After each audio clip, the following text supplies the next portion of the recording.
Hey, so freaking good morning, ladies and gentlemen. We're gonna talk about the bishop pair and freaking open endgames, and let's get straight to it. Gonna go.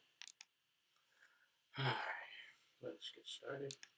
Hey, before we get started with this tutorial, not tutorial, but let's say freaking another endgame house study guide. We're talking about the dominance and lethality of the bishop open pair and how to punish dubious openings. So, in a very simple sense, we're gonna go ahead and we're gonna take. Hey, what's my mouse at? I'm gonna take about this endgame I played that I got almost a 90, almost a 93% accuracy in. About almost 20, 10, 6 or 3, so 20, 10, so 39 of almost the top engine moves, and only 1 inaccuracy and technically 4 mistakes. And let's go over it. As we're gonna just skim through this really quickly. Yeah, we're probably gonna skip the video blind. Freaking OBS screen takes so long.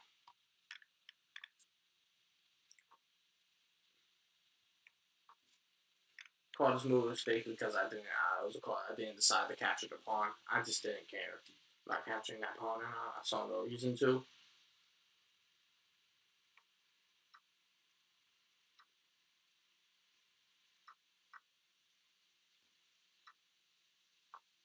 But no, I just didn't decide to capture that pawn at all. I just really didn't care about it. I should have. I can't lie, but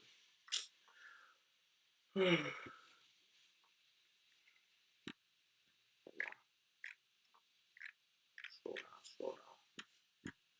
Alright, this thing is taking there. This thing's lagging too much.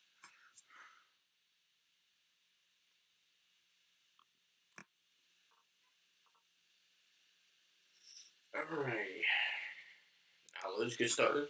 And we're gonna review. Let's talk about the theoretical freaking foundation. I'll go. Open endgame defined by the lack of central pawn texture, clear pathways with long-range pieces. The bishop pair is often considered half a pawn or half a point or a full point advantage, unlike a knight or a single bishop. Two bishops working in tandem control every square on the board. Core, objectives, and strategic. Each bishop covers the weakness of each other. Then they can make curtains that restrict the enemy king and preventing knights from finding stable outposts. By controlling not only the diagonals, you force your opponent pieces to the edge of the board, removing their relative value, making their relative value way lower, creating a vacuum in the center so your king can occupy them.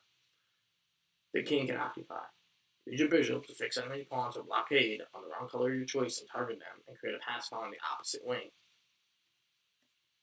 So, let's just scroll down, and so we're going to talk about the fixing principle: restrict, fix, and infiltrate.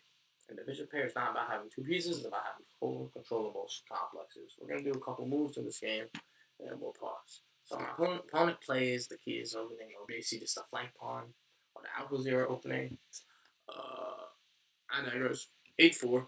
I'm going to go knight f6, responding to the Indians game. My opponent just, I don't even know what to say to that. Just another dubious move, so I just strike the center. Knight attacks. I strike the center again. Knight, and then there's basically a 4 knights game, but his pawns are just completely misplaced. Strike the center, and also I'm not capturing this pawn because I just really don't care. Like when I saw these two moves, I'm like, hey man, I'm not even gonna play as ruthlessly as I possibly can. I could have captured this move.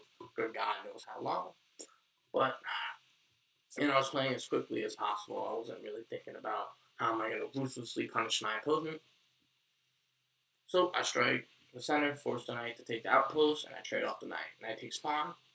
So now 2 pawns dominate the center, and even though my knight has to remove itself, I decide to go ahead and I decided to do just a different maneuver, trading off a lot of these pieces, and simply I would say simply just even allowing my opponent to capture these pawns because it would just give me more tempo and activity. Knight takes d5, relative pin, pawn checks knight, kick out the knight. Hey, so let's pause here. If y'all most of y'all cannot retain and watch most of this video's content. Number one, because your attention span sucks. Number two, because you got this money out of this all back discipline and the actual ability of not wanting to like opening traps or move more or remember these sequences of moves and actually don't have the attention span or the discipline to actually study endgames. Because endgames is what truly makes people who are good at the game from professional and competent and masters of the game. This is why if you go ahead and play an endgame so much, because at the end of the day, whoever's better at the endgame is always going to be more the consistent player. So make sure you like, comment, and subscribe. Share this with somebody. If you got any feedback or any tips for yourself, put it in the freaking comment section. Check out our website, sdcforged.org. Check out my calendar link in the description. Book an audit session, a 5-game review, and tap in. So let us continue with the tutorial. However, one more thing. And put on your nosy bells too. That's all. Let's continue. Freaking queen takes d5. Now I'm just liquidating and just saying, hey, I don't need my queen to win. Come and take my queen. And now I go into a trade. If you have attention to detail here, the reason why I traded off this knight like this and allowed this trade, and the knight takes knight, pawn takes knight, freaking knight steps out to the side attacking the pawn and allowing the position to be equalized, it's because I wanted to liquidate and remove his bishop pair like this. So this is why even though I allowed his pawn to be in an annoying like position, I gained the bishop pair and I'm in a completely dominant endgame. So I'm like, okay, even though I didn't punish this move and still is not choosing to take his pawn because I just really don't care about the pawn. The pawn has no relative value in any capacity. So I'm just like, man, I'm not going to take it. I don't really don't care. Like, it's going to sit there and be useless. So that's the reason why I never caught this hanging pawn, because it's just like, hey, I wasn't trying my hardest, and I was trying to play for speed.